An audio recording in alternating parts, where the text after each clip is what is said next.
जय हिंद दोस्तों। आप सभी का एमके शाह क्लासेस में स्वागत है। आज जीएस पॉइंटर का लेक्चर नंबर 2 है, जो कि घटनाचक्र समसामयिकी पर आधारित है। इसमें हम लोग देखेंगे भारत के भूगोल में भौतिक विभाजन। और भौतिक विभाजन ये दूसरा लेक्चर है दोस्तों। भौतिक विभाजन के अंतर्गत हम लोग इसमें देखेंगे भारत के प्राकृतिक प्रदेश, और उसके बाद उत्तर का पर्वतीय प्रदेश, इससे रिलेटेड फिर दक्षिण एवं मध्य भारत की पर्वत श्रेणियां एवं पहाड़ियां। साथ ही साथ वन लाइनर में हम लोग देखेंगे पर्वत चोटियां, और पर्वत चोटियों के बाद में घाटियां, घाटियों के बाद दर्रे, और दर्रों के बाद में हिमरेखा एवं हिमनद, पठार, तटीय भाग में भारत की तटरेखा, पश्चिमी तटरेखा, साथ ही साथ द्वीप समूह में बंगाल की खाड़ी के द्वीप समूह और अरब सागर के द्वीप समूह। ये दोस्तों ऐसे क्वेश्चन हैं जो कि पूछे गए हैं, और पूछे गए क्वेश्चनों को इसमें एज ए वन लाइनर के रूप में हम लोग देखेंगे। जितने भी क्वेश्चन अब तक के विभिन्न एग्जामों में पूछे गए हैं, वो चाहे एग्जाम आपका यूपीपीसीएस हो, आरओआरओ हो, या एसएससी हो, बीपीएससी हो, टीजीटी पीजीटी हो, जितने भी क्वेश्चन पूछे गए हैं, तो उन ऑब्जेक्टिव क्वेश्चनों का as a GS pointer wise यानी वन लाइनर के रूप में हम लोग देखते हैं। तो वीडियो को देर न करते हुए वीडियो को दोस्तों शुरू करते हैं। और यदि चैनल पे पहली बार है तो चैनल को लाइक, शेयर और सब्सक्राइब जरूर करें। इसमें हम लोग पहला पॉइंट ये देखते हैं कि भारत के जो प्राकृतिक प्रदेश हैं, इसमें क्वेश्चन ये जितने भी हैं दोस्तों पॉइंट सब पूछे गए क्वेश्चन हैं। अगर भारत से उपबंध पुरा चुंबकीय परिणामों से संकेत मिलते हैं कि भूतकाल में भारतीय स्थल जो पिंड सरका है, ये किधर सरका है, तो ये सरका है उत्तर की ओर। नेक्स्ट क्वेश्चन कह रहा है कि भारतीय उपमहाद्वीप मूलतः एक विशाल भूखंड का भाग था, जिसे कहते हैं, भारतीय उपमहाद्वीप जो है मूलतः एक विशाल भूखंड का भाग था, जिसे गोंडवाना लैंड का भाग कहते हैं, अर्थात इसे कहते हैं गोंडवाना लैंड। नेक्स्ट क्वेश्चन कह रहा है कि भारत विभाजित है, तो भारत 4 प्राकृतिक प्रदेशों में विभाजित है। भारत कितने प्रदेशों में विभाजित है?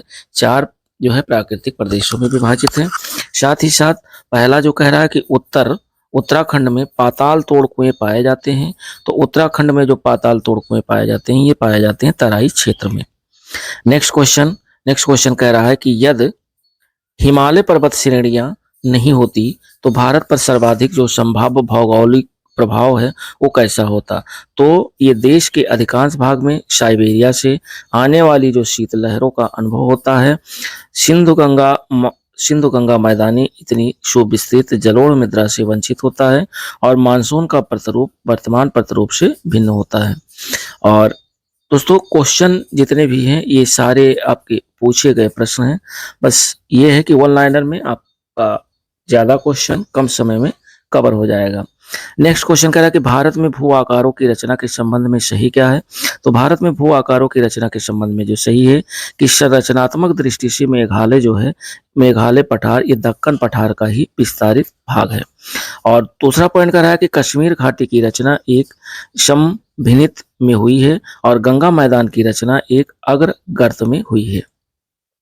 अगला क्वेश्चन कह रहा है कि भारत के पश्चिमी समुद्र तट का जो निर्माण हुआ है वो कैसे हुआ है? तो भारत के पश्चिमी समुद्र तट का जो निर्माण हुआ है वो भूमि के उत्थान एवं निर्गमन के कारण हुआ है।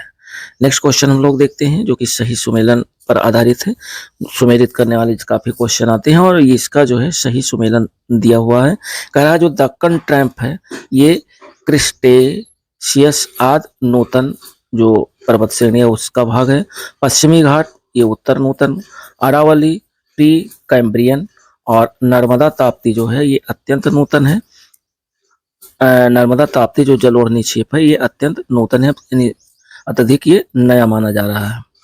नेक्स्ट पॉइंट कह रहा है कि केरल का कुट्टानाड अर्थात कुट्टानाडु जो प्रसिद्ध है वो किस लिए प्रसिद्ध है? तो केरल का कुट्टानाड जो प्रसिद्ध है वो भारत के न्यूनतम ऊंचाई वाले क्षेत्र के रूप में प्रसिद्ध है। इसे केरल का धान का कटोरा भी कहा जाता है। नहीं तो केरल का धान का कटोरा किसे कहा जाता है? कुट्टानाड को कहा जाता है।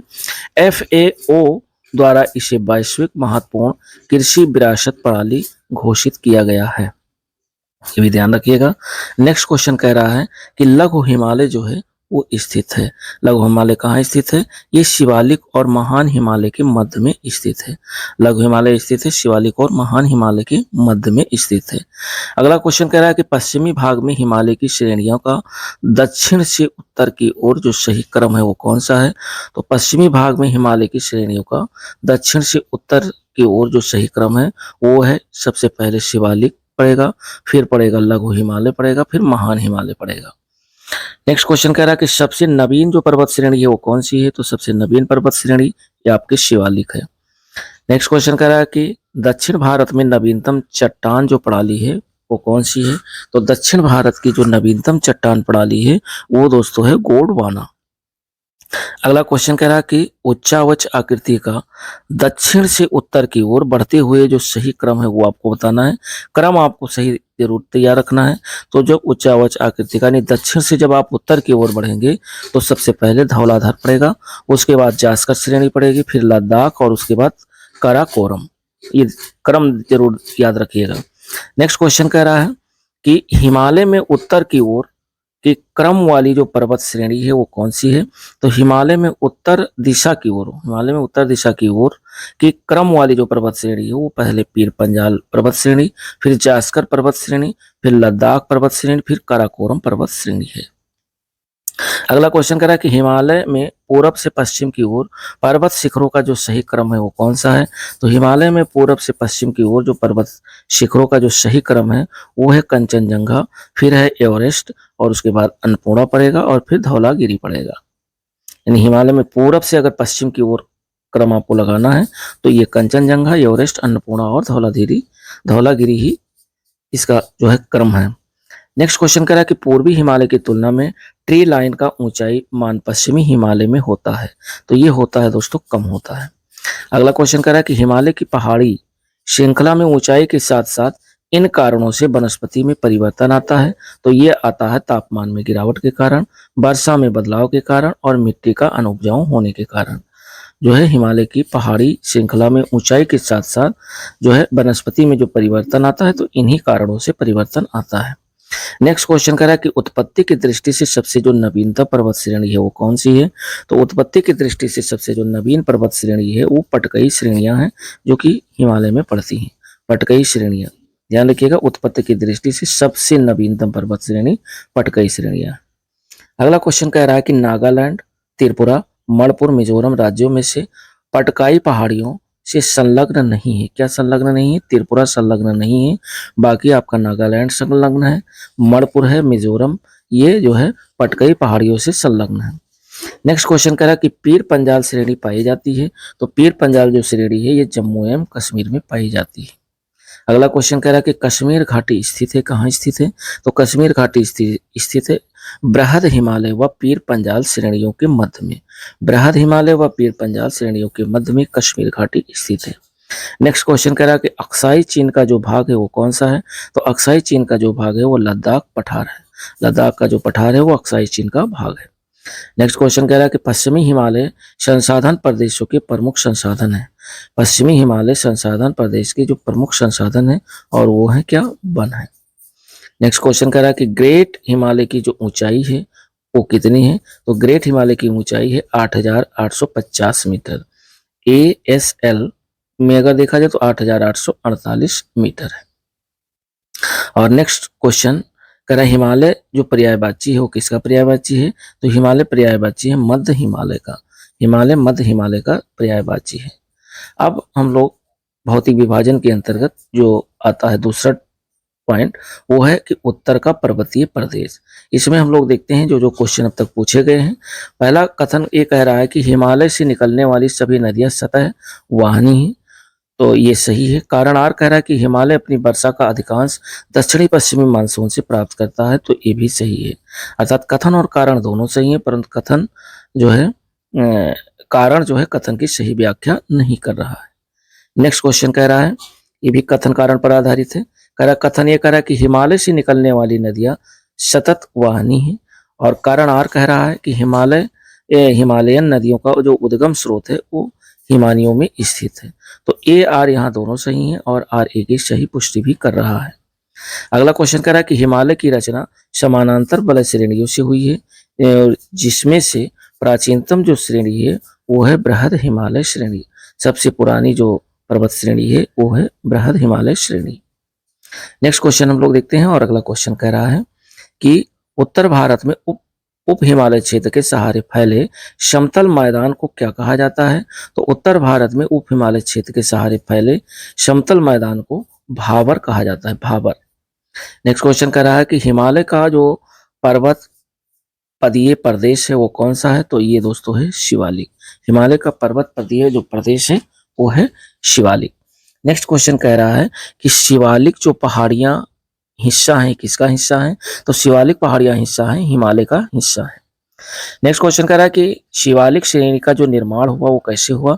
तो शिवालिक श्रेणी का जो निर्माण हुआ वो सेनोजोइक अर्थात प्लायोसीन युग में हुई थी। सेनोजोइक युग में शिवालिक श्रेणी का निर्माण हुआ था। और नेक्स्ट क्वेश्चन देखते हैं, कह रहा है कि शिवालिक श्रेणियों की जो ऊंचाई है वो कितनी है? तो शिवालिक श्रेणियों की जो ऊंचाई है वो 850 से 1200 मीटर के मध्य में है। नेक्स्ट क्वेश्चन कह रहा है कि शिवालिक शैल समूह के दक्षिण में भाबर क्षेत्र जो उदाहरण है वो किसका उदाहरण है? तो शिवालिक शैल समूह के दक्षिण में भाबर क्षेत्र जो उदाहरण है वो गिरपत की स्थिति का उदाहरण है। अगला क्वेश्चन है कि उत्तराखंड, उत्तर प्रदेश, सिक्किम एवं हिमाचल प्रदेश में से हिमालय पर्वत श्रेणियां हिस्सा नहीं है। तो हिमालय पर्वत श्रेणियां ये उत्तर प्रदेश का हिस्सा नहीं है, बाकी उत्तराखंड का है, सिक्किम का है और हिमाचल प्रदेश का है। तो इस हिसाब से उत्तर प्रदेश का नहीं है। नेक्स्ट क्वेश्चन कह रहा है कि हिमालय के तरुण वलित पर्वत अर्थात नवीन जो मोरदार पर्वत हैं के साक्ष कहे जा सकते हैं। तो नवीन मोरदार पर्वत के जो साक्ष कहे जा सकते हैं वो ये हैं: गहरे खड्ड, यू घुमाव वाले नदी मार्ग, समानांतर पर्वत श्रेणियां, भूस्खलन के लिए उत्तरदायी तीव्र ढाल प्रवणता। ये जो है नवीन मोरदार पर्वत के साक्ष हैं। और तीसरा भौतिक विभाजन में तीसरा जो पॉइंट है वो हम लोग देखते हैं कि दक्षिण एवं मध्य भारत की पर्वत श्रेणियां एवं पहाड़ियां। दक्षिण एवं मध्य भारत की पर्वत श्रेणियां एवं पहाड़ियां। इसमें पहला पॉइंट कह रहा है कि भारत में सबसे जो प्राचीन पर्वत श्रृंखला है वो कौन सी है? तो भारत में सबसे प्राचीन पर्वत श्रृंखला है अरावली। भारत में सबसे प्राचीन पर्वत जो श्रृंखला है अरावली है। नेक्स्ट क्वेश्चन कह रहा है कि राजस्थान, हिमाचल प्रदेश, उड़ीसा एवं आंध्र प्रदेश राज्यों में से अरावली श्रेणियां स्थित हैं। तो अरावली श्रेणियां जो स्थित हैं वो राजस्थान में स्थित हैं। ध्यान रखिएगा, ये सारे क्वेश्चन दोस्तों पूछे गए हैं। बस ये है कि इसको एज ए यानी पॉइंटर में जीएस पॉइंटर के रूप में जो है दिया जा रहा है, ताकि जो है कम समय में आपकी ज्यादा क्वेश्चन गेन हो जाए। और नेक्स्ट क्वेश्चन कह रहा है कि अरावली श्रेणियों की जो अनुमानित आयु है वो कितनी है? तो अरावली श्रेणियों की जो अनुमानित आयु वो 570 मिलियन वर्ष है। नेक्स्ट क्वेश्चन कह रहा है कि रेजिड्यूल पर्वत का जो उदाहरण है ये किसका उदाहरण है? तो रेजिड्यूल पर्वत का उदाहरण है अरावली। अरावली रेजिड्यूल पर्वत का उदाहरण है। नेक्स्ट क्वेश्चन कह रहा है कि दक्षिण भारत की सबसे ऊंची चोटी कौन सी है? दक्षिण भारत की सबसे जो ऊंची चोटी है वो है दोस्तों अनाईमुड़ी। अनाईमुड़ी ये दक्षिण भारत की सबसे ऊंची चोटी है। अगला क्वेश्चन करा कि भारतीय प्रायद्वीप की सबसे ऊंची चोटी कौन सी है? तो भारतीय प्रायद्वीप की सबसे ऊंची चोटी है वो भी है अनाईमुड़ी। अनाईमुड़ी ये दक्षिण भारत की सबसे ऊंची चोटी है। नेक्स्ट क्वेश्चन कह रहा है कि नर्मदा एवं ताप्ती नदियों के जो मध्य में स्थित है, क्या स्थित है? तो नर्मदा एवं ताप्ती नदियों के मध्य में स्थित है सतपुड़ा श्रेणियां। सतपुड़ा जो श्रेणियां हैं वो नर्मदा एवं ताप्ती नदियों के मध्य में स्थित है। नेक्स्ट पॉइंट हम लोग देखते हैं। नेक्स्ट क्वेश्चन कह रहा है कि उत्तर से शुरू करके दक्षिण की ओर पहाड़ियों का जो सही क्रम है वो क्या है? ये दोस्तों बहुत ही इंपॉर्टेंट क्वेश्चन है, जब एग्जाम में आता है तो ये ध्यान रखिएगा। एक क्रम आप याद रखिए, चाहे असेंडिंग ऑर्डर में या डिसेंडिंग ऑर्डर में। यानी उत्तर से यदि शुरू करके दक्षिण की ओर आप जा रहे हैं तो सबसे जो है उत्तर में पड़ेगा नल्ला मलाई पहाड़ियां, फिर जवादी पहाड़ियां, फिर नीलगिरी पहाड़ियां, फिर अन्नामलाई पहाड़ियां। अन्नामलाई पहाड़ियां जो है ये लास्ट दक्षिण में पड़ेंगी। यानी उत्तर से दक्षिण की ओर जैसे जो है ये पूरब है और पश्चिम और उत्तर और दक्षिण। तो अब आप जो है उत्तर से आपको दक्षिण की तरफ आना है। तो उत्तर से दक्षिण की ओर जब जाएंगे तो सबसे उत्तर में नल्ला मलाई पहाड़ियां और सबसे दक्षिण में अन्नामलाई पहाड़ियां, ये ध्यान रखिएगा। और नेक्स्ट क्वेश्चन कह रहा है कि पूर्वी घाट और पश्चिमी घाट कहाँ मिलते हैं? वेरी वेरी इंपॉर्टेंट, कई बार क्वेश्चन रिपीट किया गया है। तो पूर्वी घाट और पश्चिमी घाट जो मिलते हैं वो नीलगिरी पहाड़ियों में मिलते हैं। नेक्स्ट क्वेश्चन कह रहा है कि कर्नाटक, केरल एवं तमिलनाडु राज्यों के मिलन स्थल पर जो स्थित है वो क्या स्थित है? तो कर्नाटक ध्यान रखिएगा, केरल और तमिलनाडु जो आपस में मिलते हैं तो उस मिलन स्थल को कहा जाता है नीलगिरी पहाड़ियां। नेक्स्ट क्वेश्चन कह रहा है नीलगिरी जो पर्वतमाला स्थित है ये कहाँ स्थित है? तो नीलगिरी पर्वतमाला स्थित है केरल, कर्नाटक एवं तमिलनाडु राज्यों में। केरल, कर्नाटक एवं तमिलनाडु राज्यों में नीलगिरी पर्वतमाला स्थित है। नेक्स्ट क्वेश्चन देखते हैं, कह रहा है कि भारतीय समुद्र शास्त्रियों ने अरब सागर के तल में मुंबई से पश्चिम दक्षिण पश्चिम में लगभग 455 किलोमीटर दूर एक नए 1505 मीटर ऊंचे पर्वत की खोज की है और इस पर्वत का नाम रखा गया है रमन सागर पर्वत। इस पर्वत का नाम रखा गया है रमन सागर पर्वत। नेक्स्ट क्वेश्चन कह रहा है कि अरावली, सतपुड़ा, अजंता और सह्याद्री पर्वत श्रेणियों में से वह जो केवल एक ही राज्य में विस्तृत है कौन सी है? तो वो दोस्तों है अजंता पर्वत श्रेणी। कौन सी? अजंता पर्वत श्रेणी। और ये कहाँ है? महाराष्ट्र में है अजंता पर्वत श्रेणी। नेक्स्ट क्वेश्चन कह रहा है कि महाराष्ट्र, कर्नाटक एवं गोवा में पश्चिमी घाट कहलाते हैं। तो महाराष्ट्र, कर्नाटक व गोवा में जो पश्चिमी घाट है वो सह्याद्री को कहा जाता है, सह्याद्री। नेक्स्ट क्वेश्चन कह रहा है कि पहाड़ियों का दक्षिण से उत्तर की ओर जो है सही अनुक्रम क्या है? अब ध्यान रखना है, ये दक्षिण से आपको उत्तर की ओर जाना है, यानी पूरा पश्चिम, उत्तर और दक्षिण, यानी हमें जाना है दक्षिण से उत्तर की ओर। तो सबसे जो दक्षिण में है वो सतमाला पहाड़ियां, फिर उसके बाद पीर पंजाल श्रेणी, फिर नागा पहाड़ियां, फिर कैमूर पहाड़ियां, ये पढ़ेंगे। और नेक्स्ट क्वेश्चन कह रहा है कि जो है कार्डामम पहाड़ियां, कार्डामम जो पहाड़ियां हैं ये किन राज्यों की सीमाओं पर स्थित है? तो कार्डामम पहाड़ियां ये केरल एवं तमिलनाडु की सीमाओं पर स्थित है, केरल और तमिलनाडु की सीमा पर। नेक्स्ट क्वेश्चन कह रहा है कि शेवराय पहाड़ियां अवस्थित है। शेवराय पहाड़ियां कहाँ अवस्थित है? ये स्थित है तमिलनाडु में।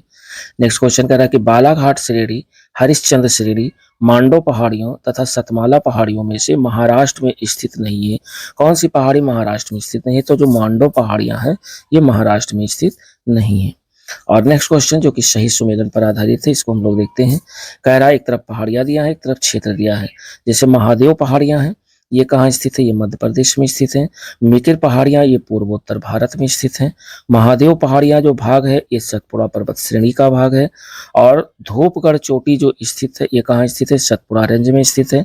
रामगिर की जो पहाड़ियां भाग है ये पूर्वी घाट और महेंद्र पर्वत का भाग है, ध्यान रखिएगा। और अगला भौतिक विभाजन में हम लोग देखते हैं पर्वत चोटियां। पर्वत चोटियों में पहला है कि माउंट एवरेस्ट स्थित है। ये कहाँ स्थित है? ये दोस्तों नेपाल में स्थित है। सबसे ऊंचा जो पर्वत शिखर है वो कौन सा है? सबसे ऊंचा पर्वत शिखर माउंट एवरेस्ट है जो नेपाल में है। नेक्स्ट क्वेश्चन कह रहा है कि प्रथम भारतीय नारी जो एवरेस्ट शिखर पर चढ़ने में सफल हुई। तो प्रथम भारतीय नारी जो एवरेस्ट शिखर पर चढ़ने में सफल हुई उनका नाम है दोस्तों बछेंद्री पाल। और आगे हम लोग नेक्स्ट क्वेश्चन देखते हैं। अगला क्वेश्चन कह रहा है कि माउंट एवरेस्ट शिखर पर चढ़ने वाली पहली महिला कौन थी?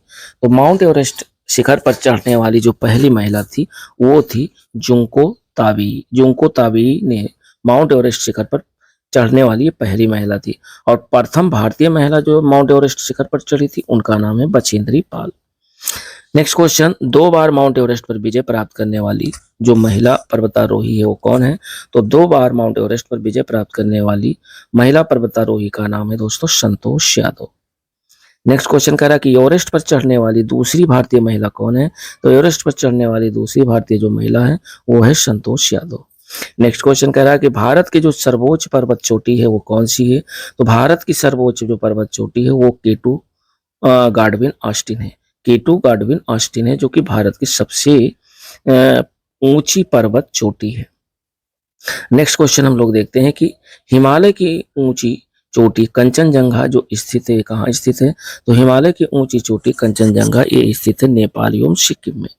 नेक्स्ट क्वेश्चन कह रहा है कि नंदा देवी जो चोटी है ये कहाँ है? तो नंदा देवी जो चोटी है ये गढ़वाल हिमालय का भाग है, गढ़वाल हिमालय में स्थित है। नेक्स्ट क्वेश्चन कह रहा है कि नंदा देवी जो शिखर स्थित है ये कहाँ स्थित है? तो नंदा देवी शिखर ये आपके उत्तराखंड राज्य में स्थित है। नेक्स्ट क्वेश्चन कह रहा है कि गुरु शिखर पर्वत जो चोटी अवस्थित है ये कहाँ स्थित है? तो गुरु शिखर पर्वत चोटी अवस्थित है राजस्थान में। कहाँ स्थित है? राजस्थान में। नेक्स्ट क्वेश्चन कह रहा है कि अरावली का जो उच्चतम शिखर है वो कौन सा है? तो अरावली का जो उच्चतम शिखर है वो दोस्तों है गुरु शिखर। नेक्स्ट क्वेश्चन कह रहा है कि हिमालय की चोटियों का पूरब से पश्चिम दिशा में जो सही क्रम है वो कौन सा है। तो हिमालय के जो पर्वत चोटियां हैं उनको पूरब से पश्चिम की ओर ये जो है सेट करना है, सही क्रम लगाना है। तो सबसे जो पूरब में है वो नामचा बरवा है, उसके बाद में कंचनजंगा पड़ेगा, फिर माउंट एवरेस्ट पड़ेगा, उसके बाद नंदा देवी पड़ेगा।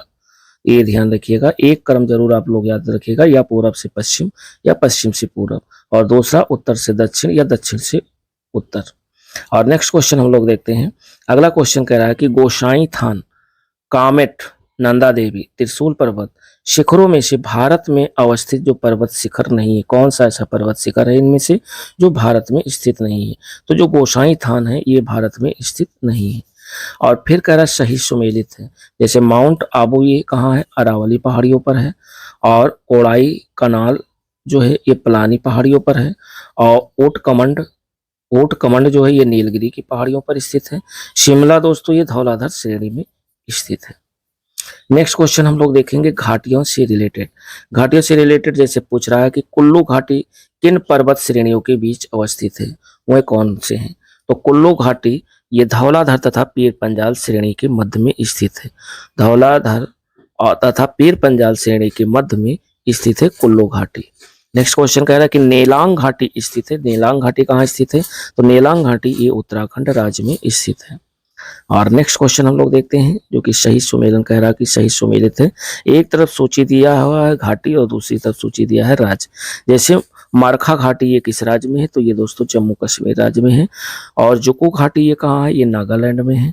और सांगला घाटी कहाँ है, ये हिमाचल प्रदेश में है। और युथांग घाटी ये आपके सिक्किम में पड़ता है। ये क्वेश्चन सब पूछे गए हैं, बस ये है कि सही सुमेलन करके जीएस जो पॉइंटर है वो घटना चक्र का ये हम लोग देख रहे हैं। और इससे पहले जो है जिन लोगों को ऑब्जेक्टिव देखना है तो घटना चक्र, चाहे वो भारत का भूगोल हो, विश्व का भूगोल हो, या जो है आधुनिक भारत का इतिहास, प्राचीन भारत का इतिहास, मध्यकालीन भारत का इतिहास, जो घटना चक्र है वो ऑब्जेक्टिव आपका सब अलग अलग टॉपिक का प्लेलिस्ट बना हुआ है। तो जो लोग ऑब्जेक्टिव देखना चाहें वो प्लेलिस्ट पे जा करके जो है chapter wise chapter, lecture wise lecture देख सकते हैं फ्री ऑफ कॉस्ट। दूसरी चीज ये है कि एक भी टॉपिक घटना चक्र का छोड़ा नहीं गया है। और फिलहाल तो ये जीएस पॉइंटर का दूसरा टॉपिक, दूसरा लेक्चर है चल रहा है। तो इसमें हम लोग देख रहे हैं अगला क्वेश्चन कह रहा है कि निम्नलिखित कथनों में सही क्या है।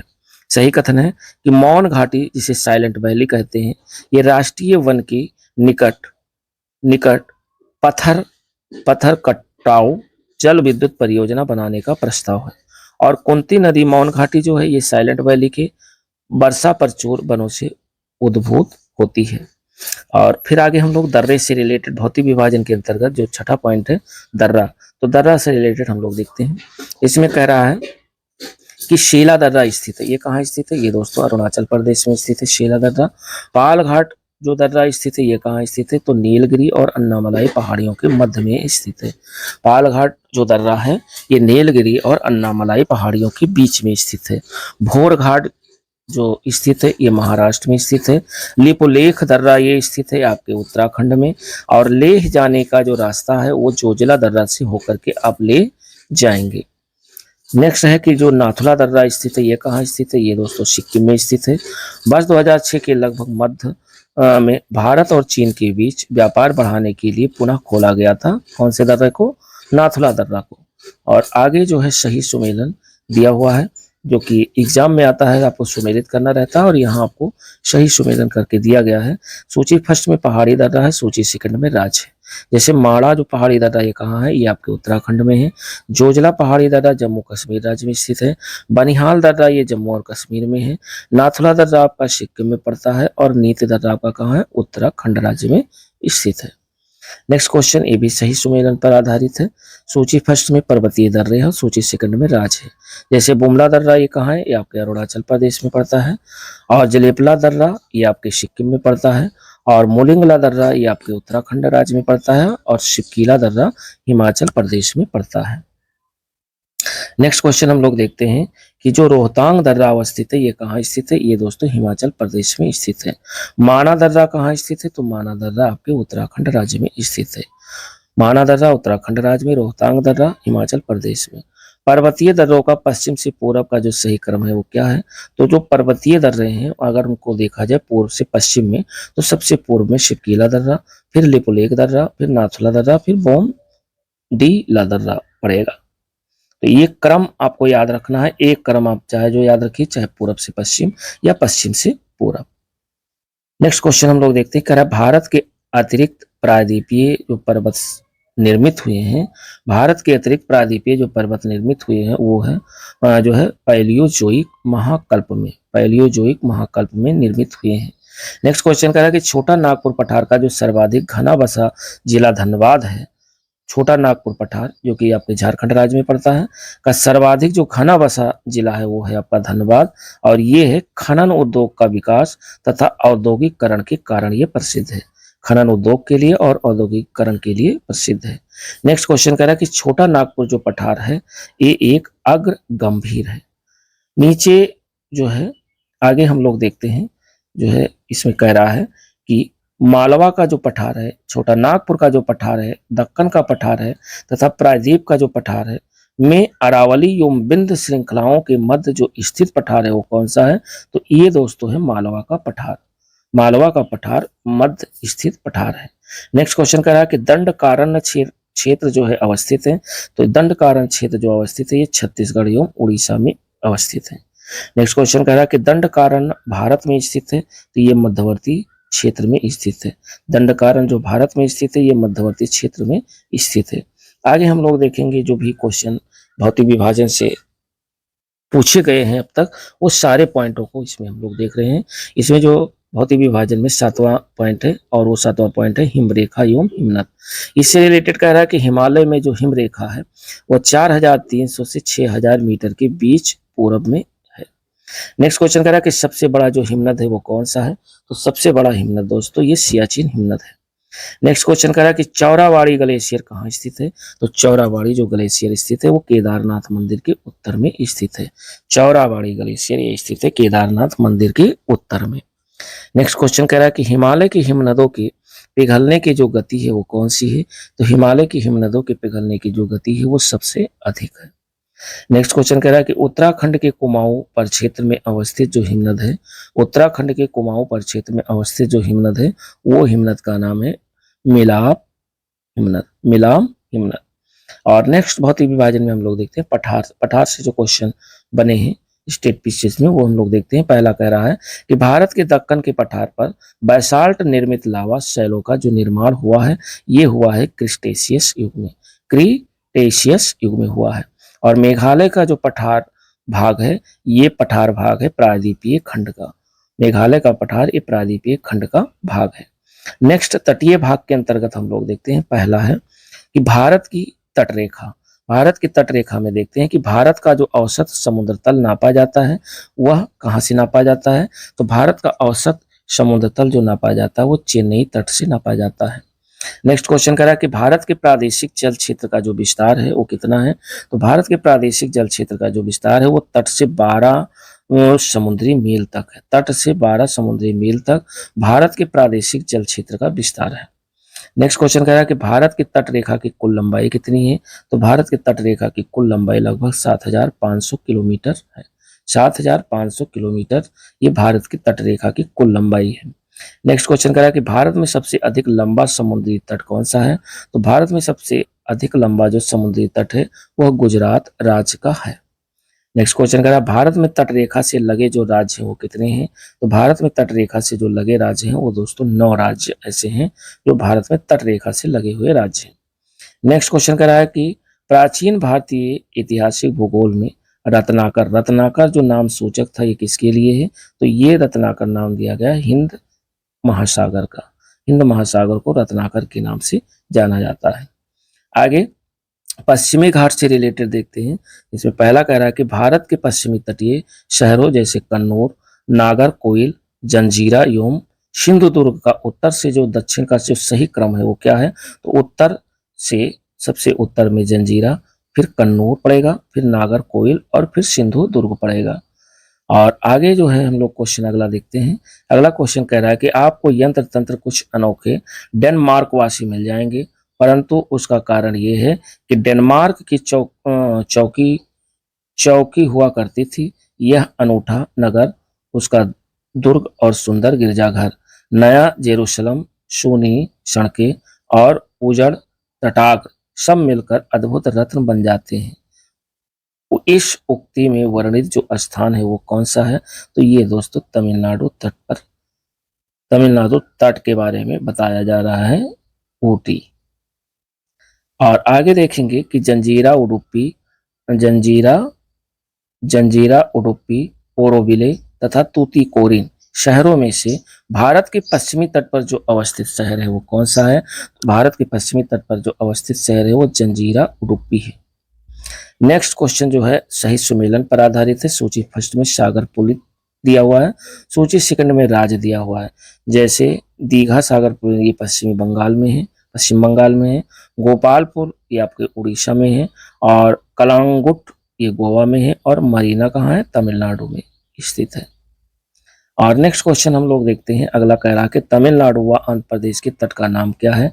तो तमिलनाडु और आंध्र प्रदेश के तट के नाम को कोरोमंडल तट कहा जाता है। अगला क्वेश्चन कह रहा है कि भारत के तटों में कृष्णा डेल्टा एवं केप कैमोरिन के जो मध्य स्थित है वो क्या स्थित है? तो भारत के तटों में कृष्णा डेल्टा एवं केप कैमोरिन के जो मध्य में स्थित है वो कोरोमंडल तट स्थित है। अगला क्वेश्चन कह रहा है कि केप कामोरिन के नाम से भी जाना जाता है। तो केप कैमोरिन के नाम से किसे जाना जाता है? ये जाना जाता है कन्याकुमारी को। कन्याकुमारी को केप कैमोरिन के नाम से भी जाना जाता है। अब हम लोग भौतिक विभाजन के अंतर्गत जो लास्ट टॉपिक है द्वीप समूह, इसको देखते हैं। इसमें एक भाग है बंगाल की खाड़ी के द्वीप समूह। तो बंगाल की खाड़ी के जो द्वीप समूह है उनको देखते हैं। पहला कह रहा है अंडमान और निकोबार द्वीप समूह का जो सर्वोच्च शिखर है, सर्वोच्च शिखर का क्या नाम है? पल्याड़ शिखर। सर्वोच्च शिखर जो अंडमान निकोबार द्वीप समूह का जो सर्वोच्च शिखर है वो है पल्याड़ शिखर अर्थात सैंडल पीक। और ये सैंडल पीक स्थित कहाँ है? तो ये स्थित है उत्तरी अंडमान में। ध्यान रखिएगा, अंडमान निकोबार द्वीप समूह का जो सर्वोच्च पर्वत शिखर है वो दोस्तों है सैंडल पीक, और ये स्थित है उत्तरी अंडमान में। नेक्स्ट क्वेश्चन जो है हम लोग देखते हैं, और अगला क्वेश्चन कह रहा है कि अंडमान और निकोबार द्वीप समूह स्थित है, ये कहाँ स्थित है? तो ये दोस्तों स्थित है बंगाल की खाड़ी में। नेक्स्ट क्वेश्चन कह रहा है अंडमान निकोबार द्वीप समूह में जो द्वीपों की संख्या है वो कितनी है? तो अंडमान निकोबार द्वीप समूह में जो द्वीपों की संख्या है वो है 220। नेक्स्ट क्वेश्चन कह रहा है 10 डिग्री चैनल यानी 10 डिग्री चैनल जो पृथक करता है वो अंडमान और निकोबार द्वीप समूह को अलग करता है। अंडमान निकोबार द्वीप समूह को 10 डिग्री चैनल अलग करता है। बहुत ही इंपॉर्टेंट जितने भी क्वेश्चन हैं दोस्तों, कम से कम एक एक क्वेश्चन 5-5, 6-6, 7-7 बार पूछा गया है, लेकिन उन 7-7 बार को नहीं, क्योंकि जीएस पॉइंटर में एक ही क्वेश्चन को रखा गया चाहे वो जितनी बार पूछा गया हो। तो ये ध्यान रखिएगा कि हर पॉइंट के जितने भी क्वेश्चन हैं बार बार जो है क्वेश्चन पूछे गए हैं, तो ये ध्यान रखिएगा। नेक्स्ट पॉइंट कह रहा है कि 10 अंश यानी 10 डिग्री जल मार्ग द्वारा आपस में पृथक किया जाता है। तो ये अंडमान और निकोबार द्वीप समूह को 10 अंश जल मार्ग द्वारा आपस में अलग किया गया है। नेक्स्ट क्वेश्चन कह रहा है कि बायरन द्वीप अवस्थित है, ये कहाँ स्थित है? तो बायरन द्वीप दोस्तों बंगाल की खाड़ी में स्थित है।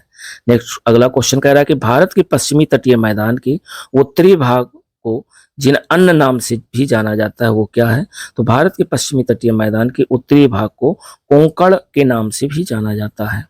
और अगला क्वेश्चन कह रहा है कि भारत का वह द्वीप जिसका उद्गम ज्वालामुखी है। तो भारत का वह द्वीप जिसका उद्गम जो है वो ज्वालामुखी है, तो ये है दोस्तों बायरन द्वीप। नेक्स्ट क्वेश्चन कह रहा है श्रीहरिकोटा द्वीप अवस्थित है। तो श्रीहरिकोटा जो द्वीप अवस्थित है ये पुलिकट झील के समीप में स्थित है। पुलिकट झील के समीप में स्थित है श्रीहरिकोटा द्वीप। नेक्स्ट पॉइंट कह रहा है कि राम सेतु सॉरी राम सेतु जो शुरू होता है ये कहाँ से शुरू होता है? तो राम सेतु शुरू होता है धनुषकोडी से। धनुषकोडी से जो शुरू होता है वो राम सेतु शुरू होता है। और लास्ट जो इसमें भौतिक विभाजन में जो द्वीप समूह का जो बी भाग है उसमें हम लोग देखेंगे अरब सागर के द्वीप समूह। तो अरब सागर के जो द्वीप समूह में पहला पॉइंट कह रहा कि जो लक्षद्वीप स्थित है ये कहाँ स्थित है? तो ये दोस्तों अरब सागर में स्थित है। नेक्स्ट भारत का जो प्रवाल द्वीप है वो कौन सा है? ये लक्षद्वीप है। लक्षद्वीप टापू जो अवस्थित है ये कहाँ स्थित है? दक्षिण पश्चिम भारत में। और द्वीपों का वह समूह लक्षद्वीप है वो प्रवाल उत्पत्ति का है। नेक्स्ट क्वेश्चन कह रहा है कि लक्षद्वीप में 36 द्वीप है। ध्यान रखिएगा दोस्तों 36 द्वीप है लक्षद्वीप में। और भटकल, अरनाला, मिनिकॉय एवं हेनरी द्वीपों में से भारतीय तटरेखा के सुदूरवर्ती द्वीप की श्रेणी में जो आता है वो आता है मिनिकॉय द्वीप। नेक्स्ट क्वेश्चन कह रहा है भारत एवं श्रीलंका के मध्य जो स्थित द्वीप है वो कौन सा है, वो है रामेश्वरम। रामेश्वरम जो द्वीप है वो भारत एवं श्रीलंका के मध्य में स्थित द्वीप है। अगला क्वेश्चन कह रहा है कि एक द्वीप पर निर्मित भारत का बड़ा नगर कौन सा है, तो एक द्वीप पर निर्मित भारत का सबसे बड़ा नगर जो है आपका दोस्तों मुंबई है। नेक्स्ट क्वेश्चन कह रहा है कि भारत का सर्वाधिक आबादी वाला जो द्वीप है वो कौन सा है, तो भारत का सर्वाधिक आबादी वाला जो द्वीप है वो सालसेत द्वीप है। और अगला क्वेश्चन है सही सुमेलन पर आधारित है। एक तरफ सूची फर्स्ट दिया हुआ है जिसमें द्वीप दिया हुआ है, सूची सेकंड दिया हुआ है अवस्थिति दी हुई है। जैसे बेंत यशोधर जो द्वीप है ये आपके कच्छ की खाड़ी में स्थित है, और पिरम द्वीप स्थित है खंबात की खाड़ी में, द्वारका द्वीप स्थित है अरब सागर तट पर, और जो द्वीप स्थित है ये काठियावाड़ तट पर स्थित है। नेक्स्ट क्वेश्चन कह रहा है कि कोरो क्रीक निवेशिका जो स्थित है ये दोस्तों स्थित है कच्छ के रन में। और सर क्रीक विवाद जो हुआ था, तो ये सर क्रीक जो द्वीप के बारे में विवाद हुआ था ये भारत और पाकिस्तान देशों के मध्य विवाद बना हुआ है, सर क्रीक द्वीप। तो ये दोस्तों हम लोगों ने जो है भौतिक विभाजन के अंतर्गत एज ए जीएस पॉइंटर के रूप में वन लाइनर हम लोगों ने देखा। और जिन लोगों ने जो है एनसीईआरटी सार संग्रह वन लाइनर ना देखा हो तो पूरी बुक कंप्लीट है, सबकी अलग अलग प्लेलिस्ट बनी हुई है टॉपिक वाइज, एक भी टॉपिक छूटा नहीं है। तो आप यदि चाहें तो चैनल पर जा करके जो भी टॉपिक आपको देखना हो घटना चक्र कह रहे हैं एनसीईआरटी सार संग्रह, आप उसको वन लाइनर के रूप में देख सकते हैं। साथ ही साथ घटना चक्र जो ऑब्जेक्टिव क्वेश्चन है वो भी सारा कुछ कंप्लीट है, हर टॉपिक की अलग अलग प्लेलिस्ट बनी हुई है। तो आप टॉपिक पर जाकर के chapter wise chapter lecture wise lecture जो है जो भी टॉपिक देखना चाहें ऑब्जेक्टिव क्वेश्चन भी देख सकते हैं, वन लाइनर भी देख सकते हैं। तो मिलते हैं दोस्तों नेक्स्ट वीडियो के साथ, तब तक के लिए दोस्तों नमस्कार, जय हिंद।